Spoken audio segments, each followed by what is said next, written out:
वैसे कर करके हमने के मारा है।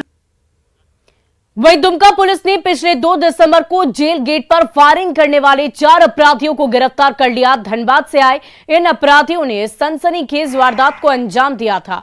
इसमें दुमका के कुछ अपराधियों ने भी मदद की थी। मकसद था दुमका का माहौल बिगाड़ने की कोशिश। गिरफ्तार अपराधियों के पास से देसी कट्टा, कारतूस, 3 कार, 5 मोबाइल और 1 बाइक भी मिली है। और खबर गिरिडीह से, जहां करंबा गांव में मुखिया का चुनाव हारने पर दबंगों ने 3 परिवारों को निशाना बनाया, घर में तोड़फोड़ की और कई ग्रामीणों को मारपीट कर जख्मी कर दिया। इनमें से 2 की हालत गंभीर बनी हुई है और दोनों का इलाज धनबाद के अस्पताल में चलाया जा रहा है। पीड़ित परिवार ने बगोदर थाने में 40 आरोपियों पर प्राथमिकी दर्ज कराई। वोट के कारण से उन लोग हम लोग पर कान रखा और जमीन के मामला में उन लोग के कोई यहाँ नहीं है थी। ये सब है दूसरा इधर बकरी के आदमी के, लेकिन ये सब बिछुआ टांग के यही वोट के कारण में नहीं जीता, वो हार गया। इसी कारण से हम लोग पर वो पड़ गया है। वहीं झारखंड के सबसे बड़े नक्सली मिसिर बेसरा के दस्ते के 8 नक्सलियों ने सरेंडर कर दिया है। झारखंड के आईजी एवी होमकर और पंकज कंबोज के सामने इन नक्सलियों ने हथियार डाल दिया। इनमें 3 महिला नक्सली भी शामिल हैं, जिनकी उम्र 20 से 24 साल के बीच है। ये सभी नक्सली कोल्हान के गांव में पिछले कई साल से सक्रिय हैं, लेकिन नक्सली संगठन में हावी भेदभाव और ऑपरेशन दिशा से प्रभावित होकर इन सभी ने सरेंडर कर दिया। सबसे बड़े मारक दस्ते के 8 सदस्य जो विगत कई वर्षों से माओवादी संगठन के साथ जुड़े हुए थे, उन्होंने आज झारखंड पुलिस और सीआरपीएफ के समक्ष आत्मसमर्पण करने का निर्णय लिया है। ये सभी ऐसे लोग थे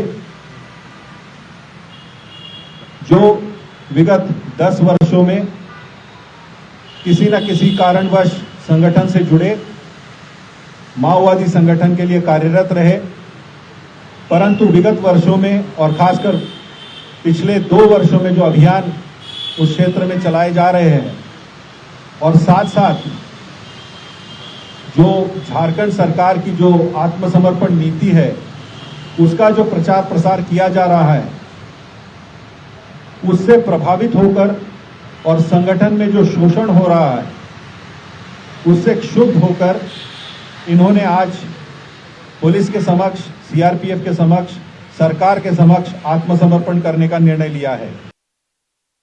चर्चित एक्ट्रेस ईशा आलिया हत्याकांड की जांच के लिए पश्चिम बंगाल पुलिस हजारीबाग में चौपारण के महुदी गांव पहुंची। साथ ही दिवंगत एक्ट्रेस के घर का जायजा लिया और परिजनों से बातचीत भी की। ईशा की मां ने दामाद प्रकाश पर हत्या का आरोप लगाया है।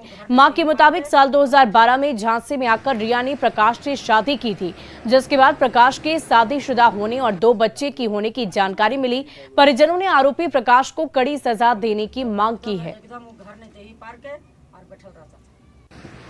रिया के शादी डांस गान मैंने शूटिंग वूटिंग करती थी रेलगन में सामने इस सामने, तो वो लड़का था, तो वो लड़का साथ ने मैंने वो डायरेक्टर था, तो करते करते मैंने वो लड़का मैंने इसको एकदम अथी कर लिया। क्या नाम? प्रकाश अलवेला। हाँ, तो वैसे करते करते मैंने दिया एकदम ऐसा कर दिया वो लड़का कि लग रहा था जैसे बोले एकदम चुम्बक है, और ऐसा लड़की के कर दिया कि लड़की के भी थोड़ा मोड़ा अथी किए। तब वो लड़का कहता था कि नहीं हम कुछ नहीं, ये लड़की के करेंगे, अच्छा से रखेंगे।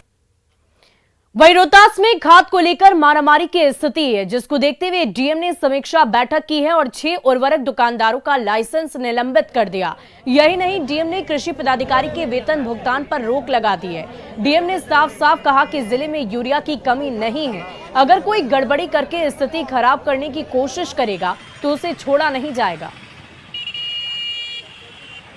शाम में डिटेल समीक्षा हुई है और कुछ डिफ़ॉल्टर रिटेलर का जो है लाइसेंस भी रद्द हुआ है। इसके साथ साथ एग्रीकल्चर अफसर की सैलरी भी रोकी गई है और साथ साथ यदि किसी का दोष पाया जाता है रिटेलर के साथ संबद्ध जो हमारे सलाहकार समन्वयक है उनके ऊपर भी विधि सम्मत एक्शन लिया जाएगा। और गोपालगंज में यूरिया खाद की किल्लत से किसान बेहद परेशान है। हालात ये हैं कि अब किसान खेतों को छोड़कर खाद की कालाबाजारी के खिलाफ सड़कों पर उतरकर आंदोलन कर रहे हैं। किसानों का आरोप है कि अधिकारियों के पास शिकायत करने के बाद भी कार्रवाई नहीं हो रही। वहीं गोपालगंज डीएम डॉक्टर निवल किशोर चौधरी ने किसानों से धैर्य रखने की अपील की है। उन्होंने कहा कि जल्द ही किसानों की इस समस्या का समाधान निकाल लिया जाएगा। कि पटौन हो गया है और खाद नहीं मिल रहा है, ठीक नहीं। कई महीनों तो बुआई वाला तो खाद नहीं मिला, तो ब्लैक लोग किन किन करके किसी तरह अपना वो लिए।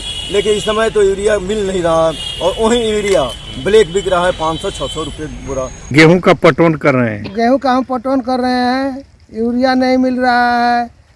2 किलो 4 किलोमीटर हम लोग जाते हैं, वहाँ से लौट करके चले जाते हैं, नहीं मिलता है, बाध्य होकर के अपना हम खेत पटो रहे हैं। मैं किसान बंधुओं से आग्रह करूंगा कि धैर्यपूर्वक अपने नियत मात्रा में ही वो शॉप पे जाएं और उर्वरक प्राप्त करें। जो उर्वरक की कमी है इसके लिए मैं लगातार विभाग से पत्राचार कर रहा हूँ, वहाँ बात कर रहे हैं और जल्द ही इसके समस्या का समाधान होगा। वहीं बोकारो के जास में कब्रिस्तान की घेराबंदी के दौरान 2 पक्षों में विवाद हो गया, जिसमें एक व्यक्ति जख्मी हो गया। विवाद को देखते हुए घटनास्थल पर पुलिस बल की तैनाती कर दी गई है।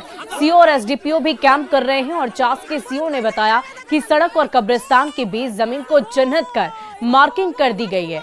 साथ ही सभी पक्षों से बात कर इस मामले को सुलझाया जा रहा है।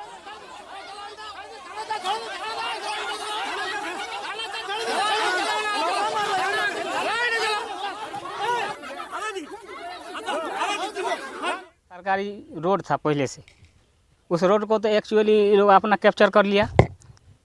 उसके बाद उधर से जो रैयत ज़मीन आ रहा है उसका नापी बाउंड्री से 20 फीट अंदर घुस रहा है, तो पर भी ये लोग अपना बाउंड्री कर लिया है।